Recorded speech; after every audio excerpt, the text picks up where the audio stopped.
Hello friends, कैसे हैं आप लोग। आई होप कि आप लोग बहुत अच्छे से होंगे और अपनी पढ़ाई अच्छे से कर रहे होंगे। मैं हूँ श्वेता और स्वागत है आपका मेरे चैनल कॉन्सेप्ट की क्लास में। तो आज का टॉपिक है उथल पुथल का समय 1905 की क्रांति। तो सबसे पहले हम जानेंगे 1905 की क्रांति क्या है। जार जो बहुत ही निरंकुश था वो पहली बार जनता के सामने क्यों झुका, ड्यूमा क्या होता है, मजदूर की स्थिति कैसी थी। तो ये सब जो 3-4 क्वेश्चन है, ये सब इस टॉपिक में बहुत अच्छे से समझाऊंगी, मैं अपनी भाषा में समझाऊंगी। और मैं उम्मीद करती हूँ इस टॉपिक को पढ़ने के बाद आपको कभी नहीं पढ़ना पड़ेगा, कभी नहीं, मतलब आप इतने अच्छे से समझ जाइएगा उसको। तो चलिए शुरू करते हैं बिना बकवास किए हुए। रूस एक निरंकुश राजशाही था। उस समय रूस में निरंकुश राजशाही थी, यानी जार की सत्ता सर्वोच्च थी। ठीक है, जनता की राय का कोई महत्व नहीं था, इसलिए राजशाही वर्ड यूज किया गया है। अन्य यूरोपीय शासकों के विपरीत 20वीं सदी की शुरुआत में भी जार राष्ट्रीय संसद के अधीन नहीं था। अन्य यूरोपीय देशों में संसद की भूमिका थी, लेकिन रूस में 20वीं सदी की शुरुआत तक राष्ट्रीय संसद नहीं थी। उदारवादियों ने इस स्थिति को खत्म करने के लिए, किस स्थिति को खत्म करने के लिए, जार की निरंकुशता को खत्म करने के लिए बड़े पैमाने पर मुहिम चलाई। ठीक है, जार की निरंकुशता को खत्म करने के लिए, साथ में संविधान लाने के लिए बड़े पैमाने पर मुहिम चलाई। अब उदारवादी क्या होता है, बहुत लोगों को पता होगा और बहुत लोगों को नहीं पता होगा। तो जिसको पता होगा, जिनको नहीं पता होगा, दोनों सुन लीजिए। उदारवादी वे लोग होते हैं जो निरंकुश शासन का विरोध करते हैं तथा संविधान, नागरिक की स्वतंत्रता का समर्थन करते हैं, प्राथमिकता देते हैं। ठीक है, तो यहाँ तक हम लोग का हो गया। अब स्टार्ट करते हैं। 1905 की क्रांति के दौरान उन्होंने संविधान की रचना के लिए सोशल डेमोक्रेट और समाजवादी क्रांतिकारियों को साथ लेकर किसानों और मजदूरों के बीच काफी काम किया।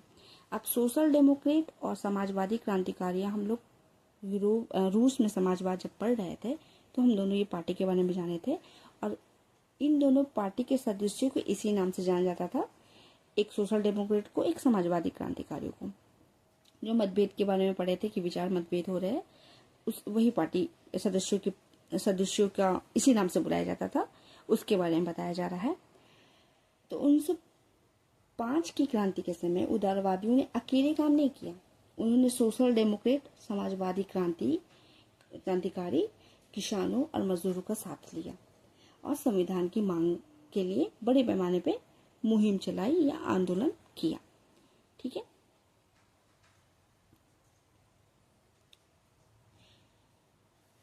रूसी साम्राज्य के तहत उन्हें राष्ट्रवादियों जैसे पोलैंड में और इस्लाम की आधुनिकीकरण के समर्थक जदीदियों का भी समर्थन मिला।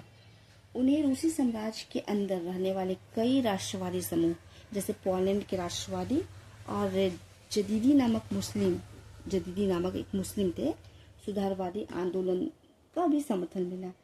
जदीदी वाले क्यों किए, समर्थन क्यों किए, उसके पीछे भी रीजन होगा ना, क्योंकि वो इस्लामी समाज में आधुनिक शिक्षा और सुधार चाहते थे, इसलिए किए। ठीक है, अब चलिए हम लोग सेकंड पैराग्राफ करते हैं। फर्स्ट पैराग्राफ आई होप कि आप लोगों को समझ में आ गया होगा अच्छे से। सेकंड पैराग्राफ करते हैं। रूसी मजदूरों के लिए 1904 का साल बहुत बुरा रहा। तो यहाँ पे मैं एक चीज जोड़ना चाहूंगी, 22 जनवरी 22 जनवरी ना, हाँ 22 जनवरी 1904।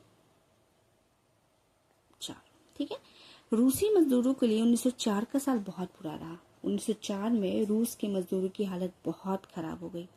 जरूरी चीजों की कीमतें इतनी तेजी से बढ़ी कि वास्तविक वेतन में 20% तक की गिरावट आ गई।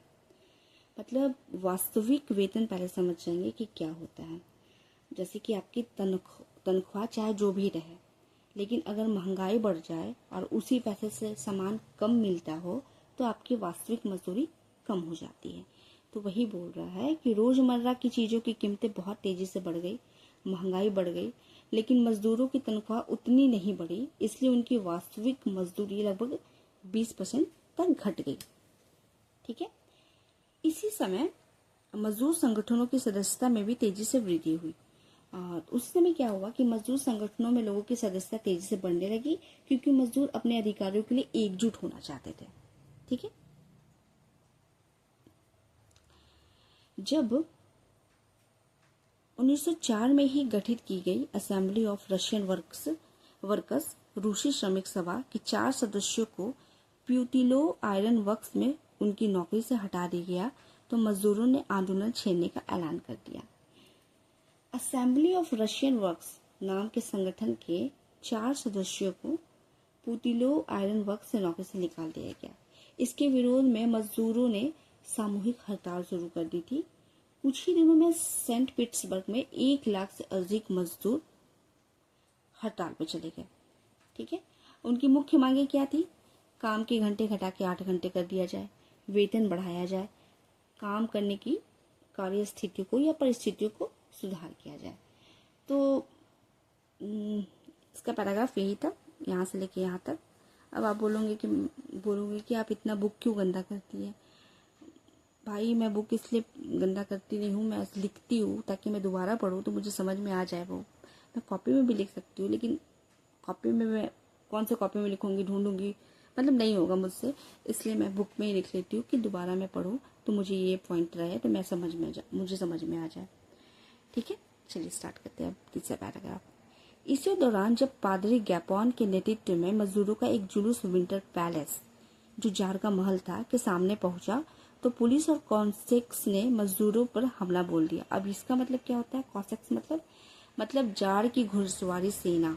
मैंने यहाँ पे लिखा है, मैं आपको दिखा दूं तो जार की शायद सॉरी नहीं दिख रहा उतना अच्छे से, जार की घुड़सवारी सेना को कहते हैं। तो यहाँ पे क्या हुआ कि 22 जनवरी 1905 को पादरी गैपोन के नेतृत्व में हजारों मजदूर अपनी समस्याओं और मांगों को लेकर जार के विंटर पैलेस में पहुंचे। उनका उद्देश्य सिंपल था कि उनको शांतिपूर्ण मांगे जहाँ तक पहुंचाना था, लेकिन पुलिस और कॉसेक्स, जो जार की घुड़सवार सेना होती है, मजदूरों पर गोलियां चलाती। इस हमले में 100 से अधिक मजदूर मारे गए और लगभग 300 घायल हो गए, और इसी घटना को इतिहास में खूनी रविवार कहा जाता है। तो मुझे लगता है कि आप लोग अच्छे से कनेक्ट कर पा रहे होंगे चीजें को, क्या मतलब मैंने कहा। इसके बाद क्या हुआ, जैसे ये सारी चीजें तो हो गई कि जार के पैलेस में गए वो लोग अपनी मांगे लेकर, वहां पे गोलियां चली, 100 से अधिक मजदूर मर गए और 300 मजदूर घायल हो गए। उसे खूनी रविवार कहते हैं। अब इसके बाद क्या हुआ, इस घटना से पूरे रूस में गुस्सा फैल गया। ठीक है, देश भर में हड़तालें शुरू होने लगी। छात्रों ने विरोध किया और कक्षाएं को बहिष्कार कर दिया। विश्वविद्यालय भी बंद कर दिए गए। वकील, डॉक्टर, इंजीनियर, अन्य मध्यम वर्ग कामगारों ने संविधान सभा के गठन को मांग करते हुए यूनियन ऑफ यूनियंस की स्थापना कर दी। ठीक है, तो इन लोगों ने यूनियन ऑफ यूनियंस नाम का संगठन बनाया और संविधान सभा बनाने की मांग की, ताकि रूस में संविधान बनाया जा सके। तो परीक्षा के लिए आप लोग याद रख सकते हैं सीधे 22 जनवरी 1905 को खूनी रविवार होते हैं, खूनी रविवार कहते हैं। और क्या बोलते हैं, नेतृत्व कौन किया था? पादरी गैपोन ने। स्थान कहाँ था? जगह का नाम क्या था? Winter Palace, Saint Petersburg. हमला किसने किया था? पुलिस और कॉसेक्स ने। और परिणाम क्या हुआ? 100+ लोग मारे गए, 300+ घायल हुए। बाद में क्या हो गया? पूरे रूस में हड़तालें, छात्र आंदोलन, विश्वविद्यालय बंद हो गया और यूनियन ऑफ यूनियंस की स्थापना हुई। ठीक है, 1905 की क्रांति के दौरान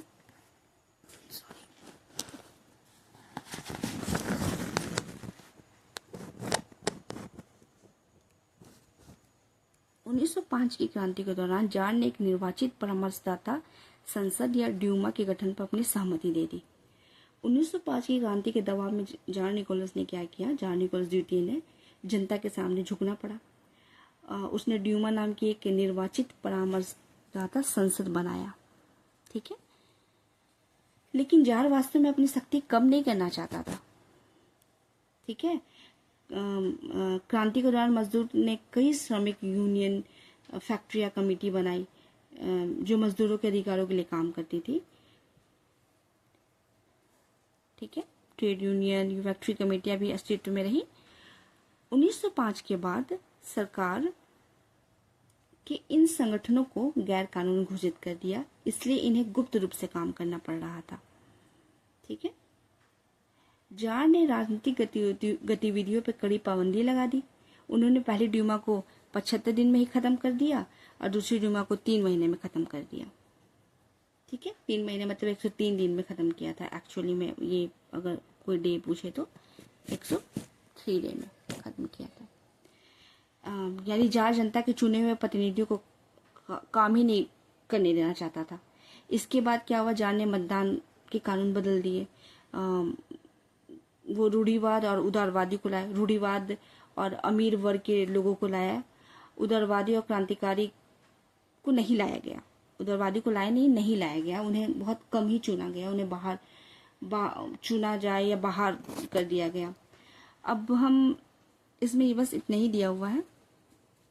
सिंपल सा परीक्षा के लिए क्या याद रखें, एग्जाम में क्या आ सकता है आपका।